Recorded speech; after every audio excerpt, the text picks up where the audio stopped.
আসসালামু আলাইকুম। Hello guys, দেখো কেক। আজকে রেসিপি কেকের দেখো কি সুন্দর নরম তুলতুলা আর কেমন সফট হয়েছে। দেখো সেই সুন্দর কেক তৈরি করতে কি কি লাগে তোমাদের মধ্যে সব কিছু শেয়ার করলাম।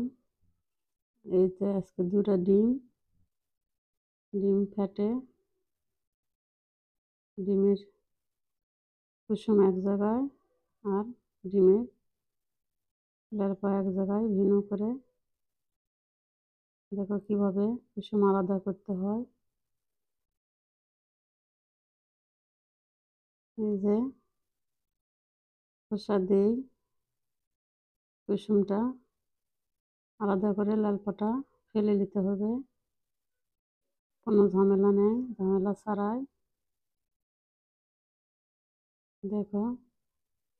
আর এই ভিডিওটা কাছে বা দূরে, দেশ ও দেশের বাইরে যাই যেখান থেকে দেখবেন, লাইক কমেন্ট শেয়ার করবেন, সাপোর্ট করবেন, আমার পাশে থাকবেন। এই দেখো ব্লেন্ডার দিয়ে আগে ডিমের লাল পাটা ফেটে এলা হচ্ছে। কীভাবে ফাটানো হয় দেখো, ফেটাতে ফেটাতে কালার অন্যরকম হবে। এই যে 5 মিনিট ফাটানোর পর কীরকম হয়েছে, ফেনা হয়েছে।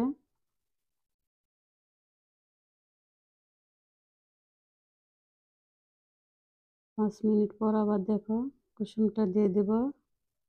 এই যে কুসুমটা দিয়ে দেওয়া হলো, দিয়ে আবার 5 মিনিট ফাটানো হবে।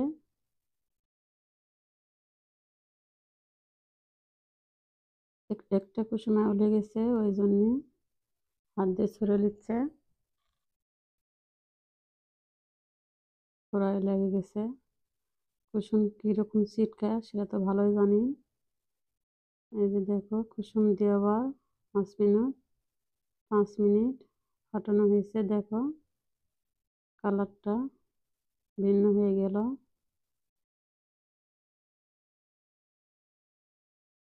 এই যে চিনি দিলাম 1 কাপ, চিনি দিয়ে আবার কিছুক্ষণ ব্লেন্ডার করে চিনিটা গলাতে হবে। যতক্ষণ না গলবে ততক্ষণ ব্লেন্ডার করতে হবে। এই যে তেল দিলাম আধা কাপ। এই সব কিছু দিয়ে আবার 10 মিনিট ব্লেন্ডার করে তারপরে এই যে ময়দা ময়দা গুঁড়া দুধ আর বেকিং পাউডার সব কিছু একসাথে করে তেলে নিতে হবে। তেলে দিলে বেশি ভালো হয়, কোনো ভয় থাকে না, আর মিষ্টিটাও সুন্দর হয়। এই দেখো তারপরে বেকিং সোডা দিলাম ছোট চামচ দিয়ে 1 চামচ।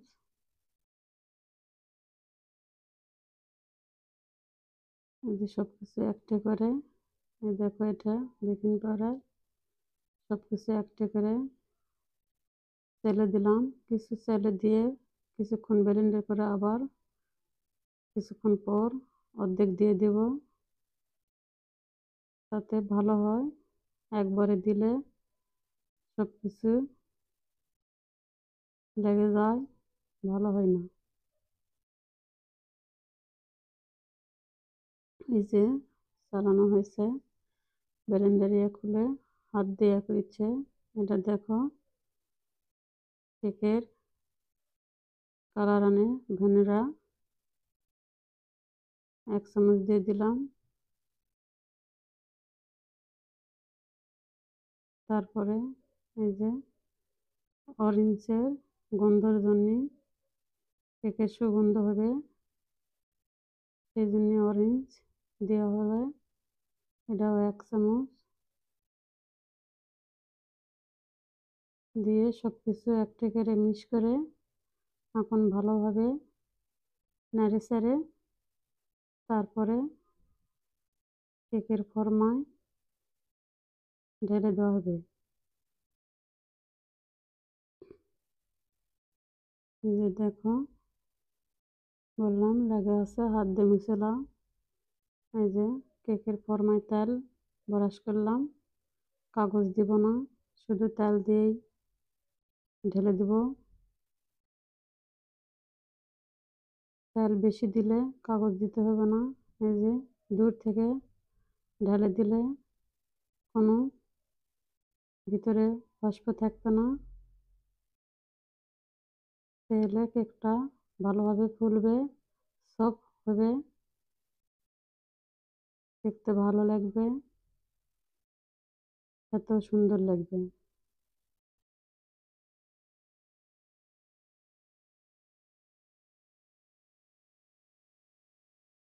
এই যে দেখো, ঢালানো হয়ে গেল।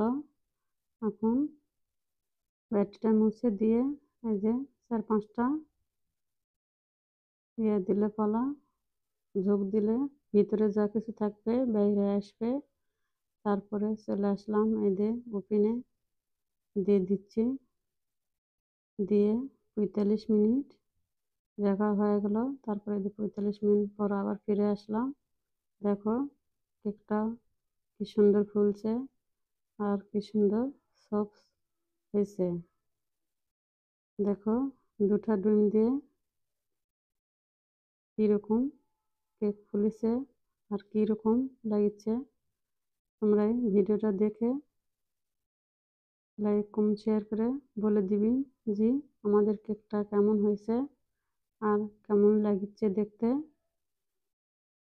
ওই যে দেখো কালারটাও সুন্দর আসছে, সেই সুন্দর ফুলছে, কোনো ভিতরে কিছু নেই, নরম তুলতুলু আর সেই সুন্দর সফট হয়েছে। দেখো কেটেও দেখানো হবে। 5টা ভাগ হবে, তার জন্য আন্দাজ করে নেওয়া হচ্ছে।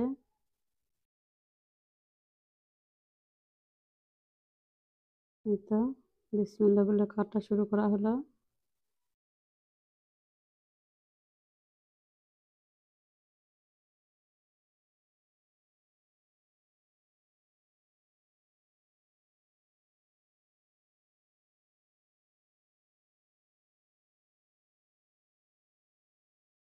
এই যে দেখো কেমন লাগছে দেখতে, ভিতরে সেই নরম হয়েছে আর সেই সুন্দর ফুলে উঠছে, একদম রুটির মতো।